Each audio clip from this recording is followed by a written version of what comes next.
Hi everyone, it's Miss Huddleston. Today we are going to be reading Chapter 4 of Harry Potter and the Sorcerer's Stone. Now, last we left off, our pal Harry was taken by the Dursleys to a very remote house on a rock in the middle of a sea to avoid getting all of these strange letters that were addressed to him. And then a huge boom came right as Harry's birthday struck. So we'll see who's at the door. Chapter 4 is called The Keeper of the Keys. Boom! They knocked again. Dudley jerked awake. "Where's the cannon?" he said stupidly. There was a crash behind them, and Uncle Vernon came skidding into the room. He was holding a rifle in his hands. Now they knew what had been all along, that thin package that he'd brought with them. "Who's there?" he shouted. "I warn you, I'm armed." There was a pause, and then smash! The door was hit with such force that it swung clean off its hinges, and with a deafening crash landed flat on the floor. A giant of a man was standing in the doorway. His face was almost completely hidden by a long, shaggy mane of hair and a wild, tangled beard. But you could just make out his eyes, glinting like black beetles under all of that hair. The giant squeezed his way into the hut, stooping so that his head just brushed the ceiling. He bent down, picked up the door, and fit it easily back into its frame. The noise of the storm outside dropped a little. He turned to look at them all. "Could make us a cup of tea, eh? It's not been an easy journey." He strode over to the sofa where Dudley sat frozen with fear. "Budge up, you great lump," said the stranger. Dudley squeaked and ran to hide behind his mother, who was crouching terrified behind Uncle Vernon. "And here's Harry," said the giant. Harry looked up into the fierce, wild, shadowy face and saw that the beetle eyes were crinkled in a smile. "Last time I saw you, you was only a baby," said the giant. "You look a lot like your dad, but you got your mother's eyes." Uncle Vernon made a funny rasping noise. "I demand that you leave at once, sir," he said. "You are breaking and entering." "Ah, shut up, Dursley, you great prune," said the giant. He reached over the back of the sofa, jerked the gun out of Uncle Vernon's hands, bent it into a knot as easily as if it had been made out of rubber, and threw it into a corner of a room. Uncle Vernon made another funny noise, like a mouse being stepped on. "Anyway, Harry," said the giant, turning his back on the Dursleys, "a very happy birthday to you. Got some of that for you here. I might have sat on it at some point, but it'll taste all right." From an inside pocket of his black overcoat, he pulled a slightly squashed box. Harry opened it with trembling fingers. Inside was a large, sticky chocolate cake with "Happy Birthday, Harry" written on it in green icing. Harry looked up at the giant. He meant to say thank you, but the words got lost on the way out of his mouth, and what he said instead was, "Who are you?" The giant chuckled. "True, I haven't introduced myself. Rubeus Hagrid, keeper of keys and grounds at Hogwarts." He held out an enormous hand and shook Harry's whole arm. "What about that tea, then, eh?" he said, rubbing his hands together. "I'd not say no to some stronger if you got it in mind." His eyes fell on the empty grate with the shriveled chip bags in it, and he snorted. He bent down over the fireplace. They couldn't see what he was doing, but when he drew back a second later, there was a roaring fire there. It filled the whole damp hut with flickering light, and Harry felt the warmth wash over him as though he'd sunk into a hot bath. The giant sat back down on the sofa, which sagged under his weight, and began taking all sorts of things out of his pockets of his coat.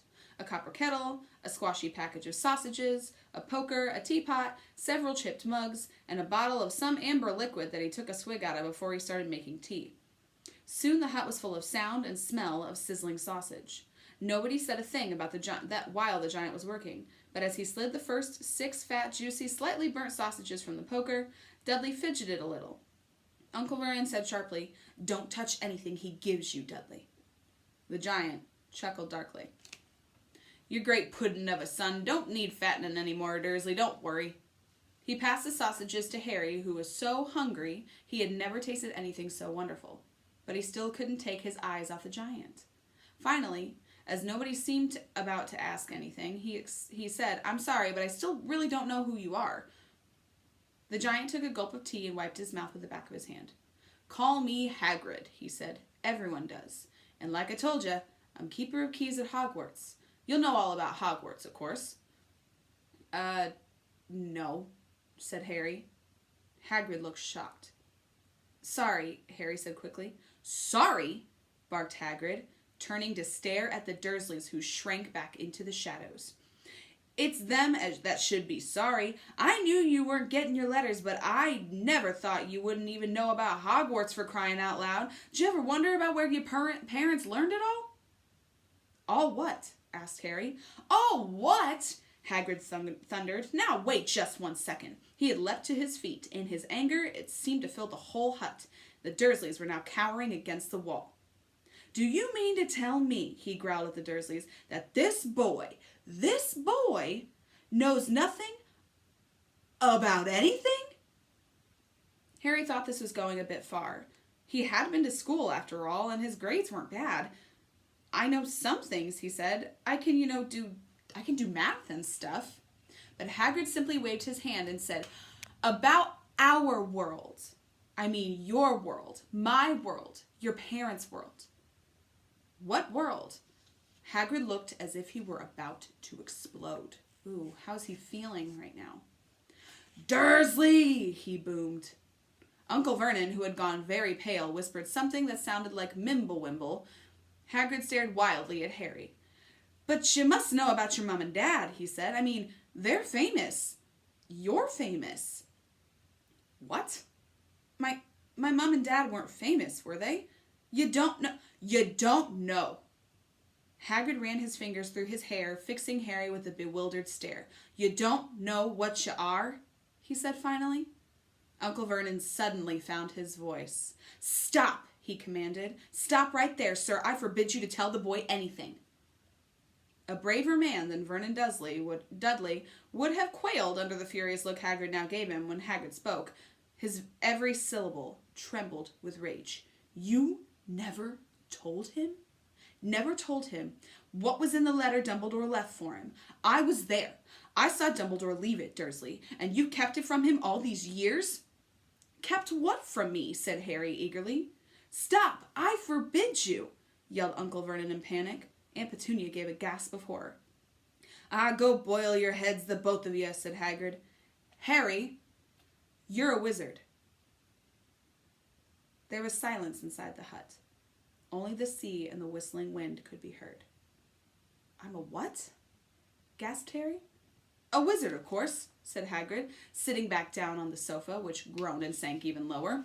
And a thumping good 'un, I'd say, once you'd been trained up a bit. With the mum and a dad like yours, what else would you be? And I reckon it's about time you read your letter.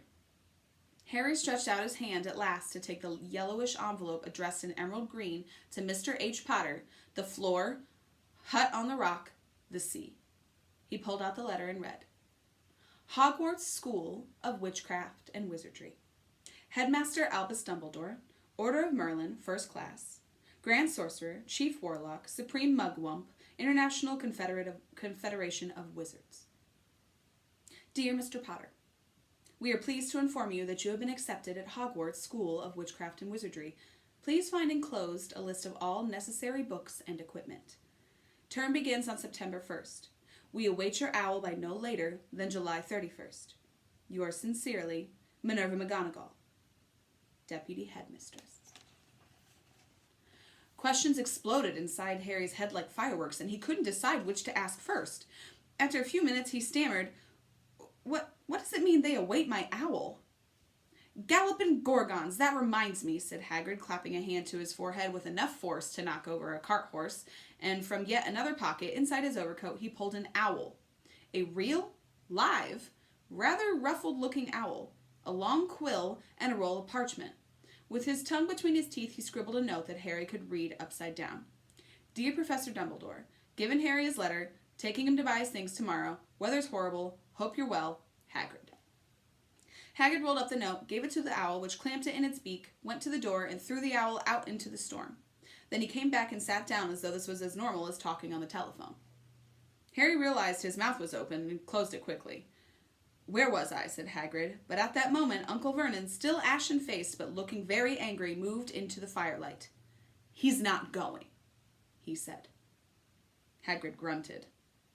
I'd like to see a great muggle like you stop him, he said. A what? said Harry, interested. A muggle, said Hagrid. It's what we call non-magic folk like them. And it's your bad luck you grew up in a family of the biggest muggles I ever laid eyes on. We swore when we took him in we'd put a stop to that rubbish, said Uncle Vernon. Swore we'd stamp it out of him. Wizard indeed. You knew? Said Harry. You knew I'm a wizard? Knew? Shrieked Aunt Petunia suddenly. Knew? Of course we knew.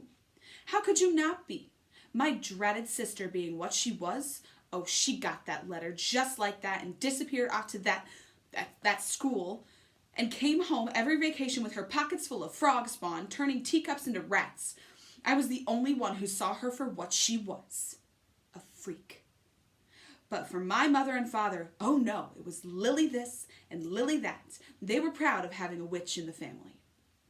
She stopped to draw a deep breath and then went ranting on. It seemed she'd been wanting to say all of this for years.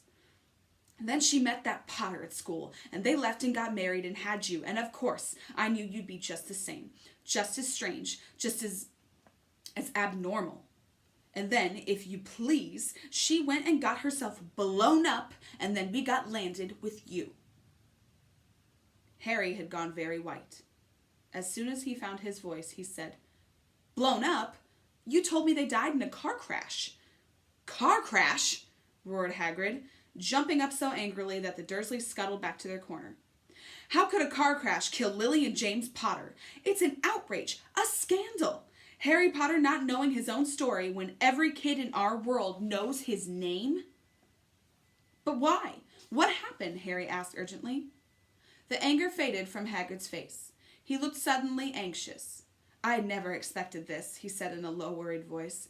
I had no idea, when Dumbledore told me that there might be trouble getting a hold of you, how much you didn't know. Harry, I don't know if I'm the right person to tell you, but someone's gotta. You can't go off to Hogwarts not knowing. Well, it's best you know as much as I can tell you. Mind, I can't tell you everything. It's a great mystery, parts of it. He sat down, stared into the fire for a few seconds, and then said, It begins, I suppose, with the person called, but it's incredible you don't know his name. Everyone in our world knows his name. Who? Well, I don't like saying the name if I can help it. No one does. Why not? Gulp and gargoyles. Harry, people are still scared. Blimey, this is difficult. See, there was this wizard who went bad. As bad as you could go. Worse. Worse than worse. His name was... Hagrid gulped, but no words came out. Could you write it down? Harry suggested. Nah, I can't spell it. All right, Voldemort. Hagrid shuddered. Don't make me say it again. Anyway, this wizard about 20 years ago now started looking for followers. Got 'em too. Some were afraid. Some just wanted a bit of his power because he was getting himself power, all right. Dark days, Harry. Didn't know who to trust. Didn't dare get friendly with strange wizards or witches. Terrible things happened. He was taking over. Of course, some stood up to him, and he killed them. Horribly. One of the only safe places left was Hogwarts. Reckon Dumbledore's the only one you know who was afraid of. Didn't dare try taking the school. Not just then, anyway. Now, your mum and dad were as good a witch and wizard as I ever knew. Head boy and girl at Hogwarts in their day. Suppose the mystery is why you-know-who never tried to get him on his side before. Probably knew they were too close to Dumbledore to want anything to do with the dark side. Maybe he thought he could persuade him. Maybe he just wanted him out of the way. All anyone knows is he turned up in the village where you was all living on Halloween 10 years ago. You was just a year old. He came to your house and... Hagrid suddenly pulled out a very dirty spotted handkerchief and blew his nose with a sound like a foghorn. Sorry, he said, but it's that sad. I knew your mom and dad, and nicer people couldn't find anyway. You know who killed him, and then this is the real mystery of the thing. He tried to kill you too. Wanted to make a clean job of it, I suppose, or maybe he just liked killing by then, but he couldn't do it. Never wondered how you got that mark on your forehead? That was no ordinary cut. That's what you get when a powerful, evil curse touches you. Took care of your mom and dad, and your house even, but it didn't work on you. And that's why you're famous, Harry. No one ever lived after he decided to kill him. No one except you. And he'd killed some of the best witches and wizards of the age. The McKinnons, the Bones, the Pruitts, and you. You was only a baby. And you lived. Something very painful was going on in Harry's mind. As Hagrid's story came to a close, he saw again the blinding flash of green light, more clearly than he had ever remembered it before. And he remembered something else, for the first time in his life. A high, cold, cruel laugh. Hagrid was watching him sadly. Took you from the ruin house myself, on Dumbledore's orders, and I brought you to this lot. Load of old tosh, said Uncle Vernon. Harry jumped. He had almost forgotten that the Dursleys were there. Uncle Vernon certainly seemed to have gotten back his courage. He was glaring at Hagrid and his fists were clenched. Now you listen here, boy, he snarled. I accept there's something strange about you. Probably nothing a good beating wouldn't have cured. And as for all this about your parents, well, they were weirdos. No denying it. And the world's better off without them, in my opinion. Asked for all they got, getting mixed up with these wizarding types. Just what I expected. Always knew they'd come to a sticky end. But at that moment, Hagrid leapt from the sofa and drew a battered pink umbrella from inside his coat. Pointing this at Uncle Vernon like a sword, he said, I'm warning you, Dursley.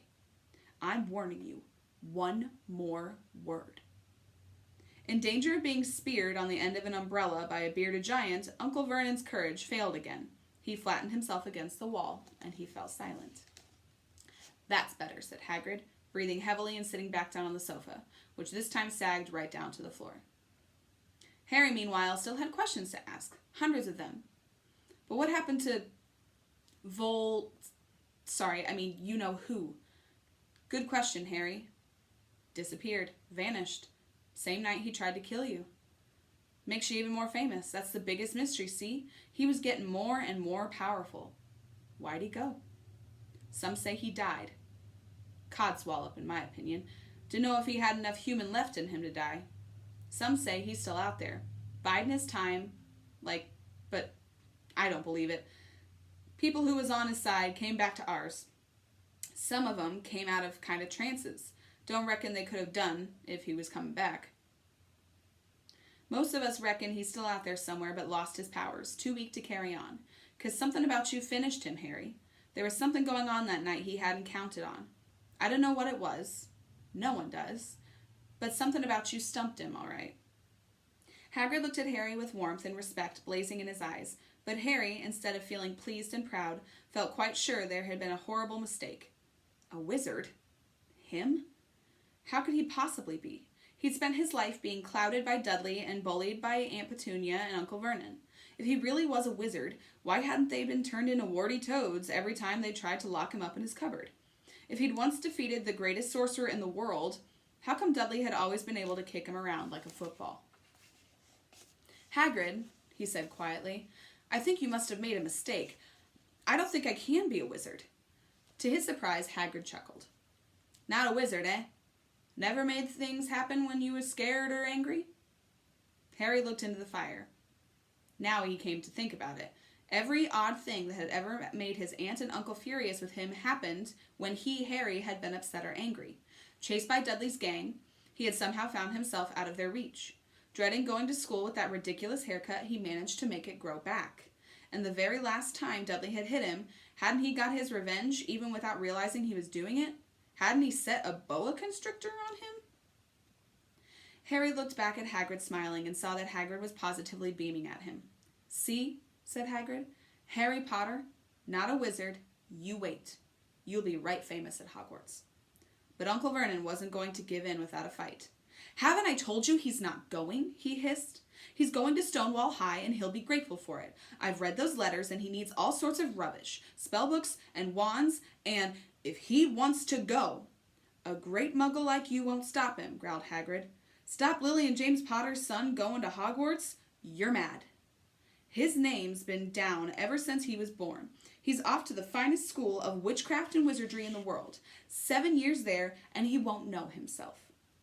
He'll be with youngsters of his own sort for a change, and he'll be under the greatest headmaster that Hogwarts has ever had, Albus Dumbledore. I'm not paying for some crackpot old fool to teach him magic tricks, yelled Uncle Vernon. But he'd finally gone too far. Hagrid seized his umbrella and whirled it over his head. Never, he thundered, insult Albus Dumbledore in front of me. He brought the umbrella swishing down through the air to point at Dudley. There was a flash of violet light, a sound like a firecracker, a sharp squeal, and the next sound, Dudley was dancing on the spot with his hands clasped over his fat bottom, howling in pain. When he turned his back on them, Harry saw a curly pig's tail poking through a hole in his pants. Uncle Vernon roared. Pulling Aunt Petunia and Dudley into the other room, he cast one last terrified look at Hagrid and slammed the door behind him. Hagrid looked down at his umbrella and stroked his beard. Shouldn't have lost me temper, he said ruefully, but it didn't work anyway. Meant to turn him into a pig, but I suppose he was so much like a pig anyway that there wasn't much left that I could do. He cast a sideways look at Harry under his bushy eyebrows. Be grateful if you didn't mention that to anyone at Hogwarts, he said. I'm not supposed to do magic, strictly speaking. I was allowed to do it for a bit, follow you, get your letters to you and stuff. One of the reasons I was so keen to take on the job. Why aren't you supposed to do magic? Asked Harry. Oh, well, I was at Hogwarts myself, and, I got expelled, to tell you the truth, in my 3rd year. They snapped me wand in half and everything, but Dumbledore let me stay on as gamekeeper. Great man, Dumbledore. Why were you expelled? It's getting late. We've got lots to do tomorrow, said Hagrid loudly. Gotta get up to town, get all your books and that. He took off his thick black coat and threw it to Harry. You can keep under that, he said. Don't mind if it wriggles a bit. I think I still got a couple of dormice in one of those pockets. That's chapter 4. So we've got to meet Hagrid, learn why all these strange things were happening to Harry, and actually what really happened to his parents, and why he's still alive. So we are going to finish next with chapter 5, which is, Diagon Alley. I wonder what kind of place that is. We'll see you next time.